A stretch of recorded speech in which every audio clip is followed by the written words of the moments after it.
Hello friend. तो आज एक नई वीडियो में आपका स्वागत है। तो आज के इस वीडियो में हम सत्ता की प्रकृति और सत्ता पालन की विवेचना के बारे में स्पष्ट रूप से जानने का प्रयास करेंगे। तो इसलिए इस वीडियो के अंत तक जरूर बने रहें और वीडियो पसंद आएगा तो ज़रूर लाइक करें और अपने दोस्तों के साथ ज़्यादा से ज़्यादा शेयर कर दें ताकि उन्हें भी थोड़ा बहुत जानकारी मिल सके। तो चलिए स्टार्ट करते हैं अपने इस वीडियो को अपने पीडीएफ के साथ बिना देरी किए हुए।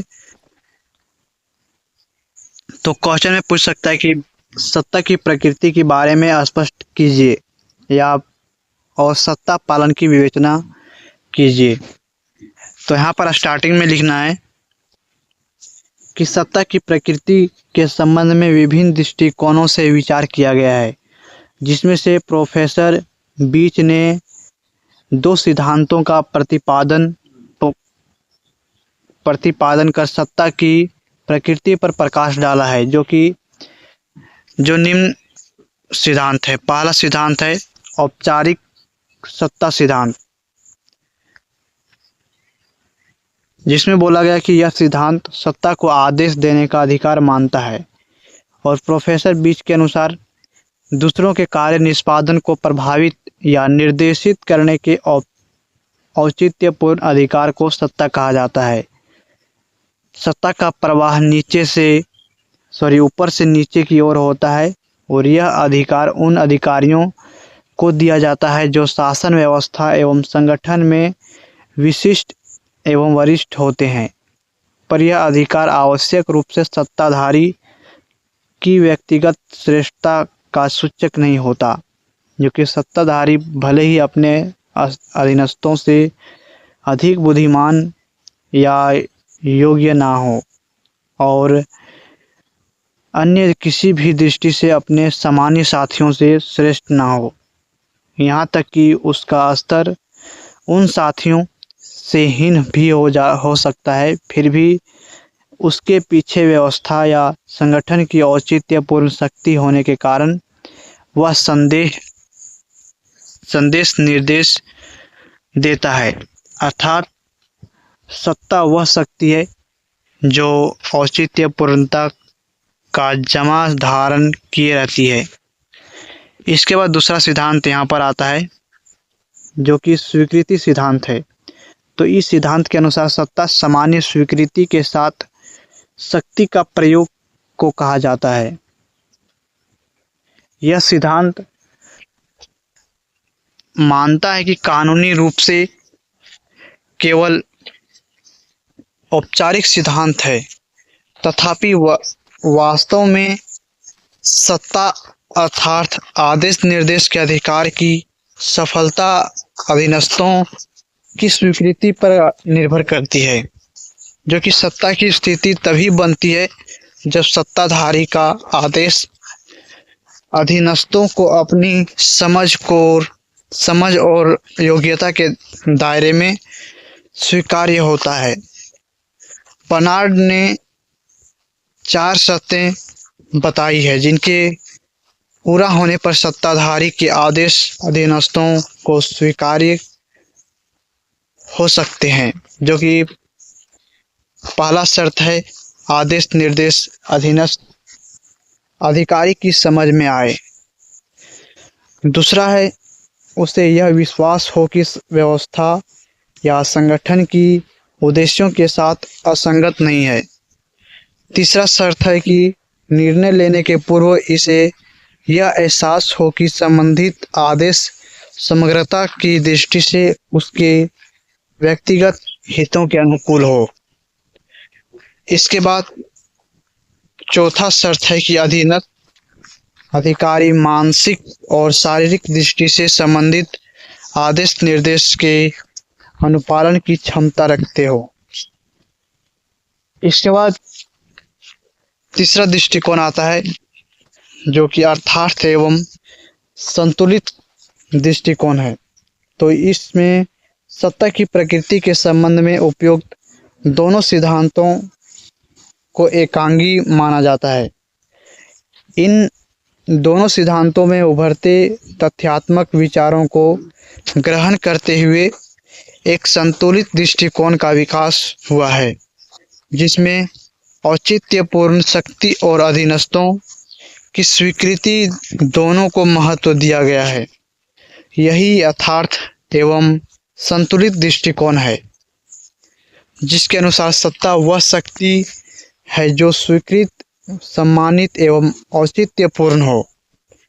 औचित्यपूर्ण श्रेष्ठता की आधारभूमि पर अनुज्ञ और अधीनस्थों की स्वीकृति प्राप्त करने की योग्यता को सत्ता कहा जाता है। इसके बाद आता है सत्ता पालन के आधार।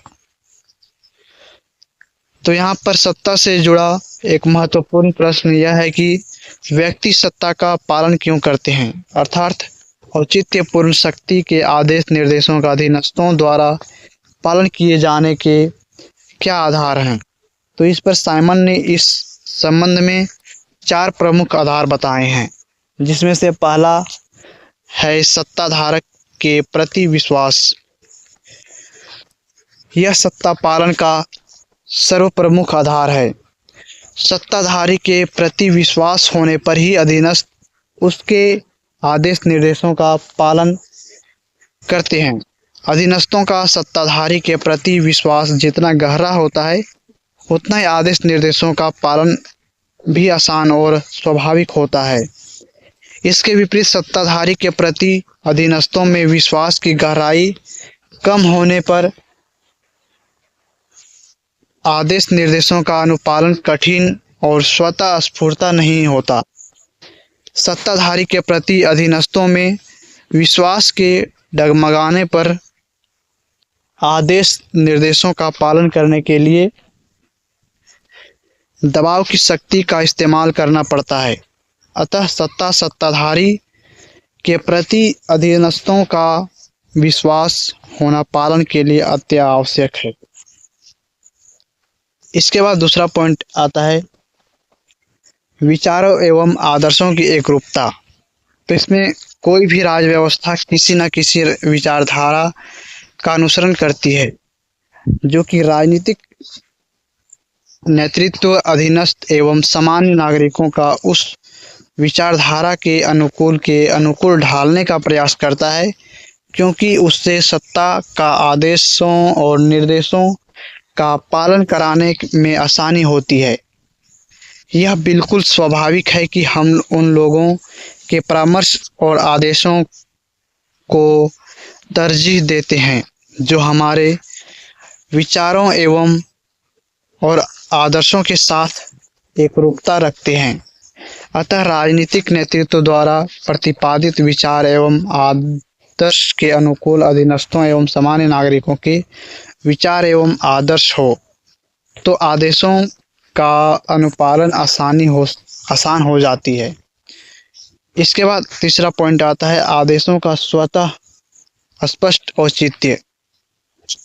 तो इसमें ऊपर हम कह चुके हैं कि सत्ता पालन के लिए विशेष स्थिति में बाध्यकारी शक्ति का प्रयोग करना पड़ता है, पर सत्ताधारी चाहता है कि ऐसी स्थिति न आगे और उसके अधीनस्थ एवं सामान्य नागरिक उसके आदेशों का पालन यथासंभव स्वाभाविक रूप से करे। इसके लिए आदेशों का औचित्य स्वतः स्पष्ट होना आवश्यक है, क्योंकि तब ऐसे व्यक्तियों से निपटने में आसानी होगी जिन पर विश्वास एवं विचार एवं आदर्शों की एकरूपता का प्रभाव कम पड़ता है और जो स्वभाव से दबाव और दमन की भाषा ही समझते हैं। इसके बाद चौथा पॉइंट और लास्ट पॉइंट आता है सत्ताधारी के आदेशों की वैधता। तो राज व्यवस्था में सत्ता के प्रसंग में जब कभी वैधानिक संकट खड़ा हो जाता है, तब सत्ता की प्रभावशीलता आहत होती है। अतः सत्ता पालन के लिए वैधानिक स्थिति सशक्त होनी चाहिए। किसी भी संगठन में पदोत्थान में सत्ताधारी को उच्च स्थिति प्राप्त होने के कारण ही सत्ता और सत्ताधारी के आदेशों को वैध प्राप्त होती है। सत्ता पालने के लिए इस स्थिति को मजबूत होना अति आवश्यक है। तो इस प्रकार से आज हमने सत्ता की प्रकृति के बारे में स्पष्ट रूप से जानने का प्रयास किए और सत्ता पालन की विवेचना के बारे में ही जानने का प्रयास किए। तो इसलिए यह वीडियो कैसा लगा ज़रूर बताना कमेंट करके, और पसंद आया होगा तो लाइक ज़रूर करें। और अगर यह PDF पाना चाहते हो तो आपको इसी वीडियो के डिस्क्रिप्शन में आपको टेलीग्राम का लिंक मिल जाएगा, तो आप वहां पर ज्वाइन हो सकते हो, ताकि वहां से सारे PDF डाउनलोड करके आप आसानी से पढ़ सकते हो। तो चलिए फिर से मिलते हैं नेक्स्ट वीडियो में कोई नए टॉपिक के साथ। तब तक के लिए बाय, जय हिंद, वंदे मातरम।